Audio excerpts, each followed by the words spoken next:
ഇല്ല, ഞാൻ കേസ് കൊടുക്കുന്നതിന് മുമ്പ് പ്രതിപക്ഷ നേതാവിനോട് അനുമതി ചോദിക്കുകയും അദ്ദേഹത്തിൻ്റെ അനുമതി വാങ്ങിയതിന് ശേഷമാണ് ഞാൻ KPC പ്രസിഡന്റിൻ്റെയും പ്രതിപക്ഷ നേതാവിൻ്റെയും അനുമതി വാങ്ങിയതിന് ശേഷമാണ് കേസ് ഫയൽ ചെയ്തത്.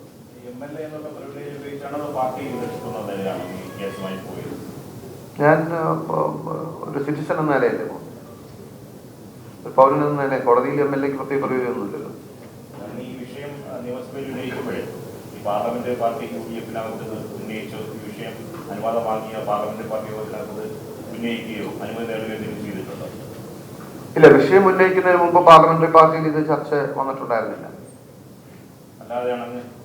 അതെ, അങ്ങനെ വിഷയങ്ങൾ നിയമസഭയിൽ ഉന്നയിക്കുന്നതിന് എല്ലാ വിഷയവും പാർലമെന്ററി പാർട്ടി ചർച്ച ചെയ്തിട്ടല്ല വരാറ്. നേരത്തെ ചോദ്യവുമായി ബന്ധപ്പെട്ട് ലീഡർഷിപ്പിലെ മുതിർന്ന നേതാക്കൾ പോലും ഇത് അറിയില്ലായിരുന്നൊരു വാർത്തകൾ പുറത്തു വരുന്നുണ്ട്. അല്ല, എനിക്ക് പ്രതിപക്ഷ നേതാവിനോട് ചോദിച്ചാൽ അദ്ദേഹം പറയും. അദ്ദേഹത്തിന്റെ അനുമതിയോടുകൂടിയാണ് ഞാൻ രണ്ടാം വട്ടം നിയമസഭയിൽ ഇത് ഉന്നയിച്ചതും അദ്ദേഹം തന്നെയാണ് എനിക്ക് അനുമതി തന്നത്. ഇത് നിയമസഭയിൽ ഫ്ലോറിൽ എഴുതി കൊടുത്ത് ഉന്നയിക്കാനും കോടതിയിൽ പോകാനും അദ്ദേഹത്തിന്റെ അനുമതി ഉണ്ടായിരുന്നു.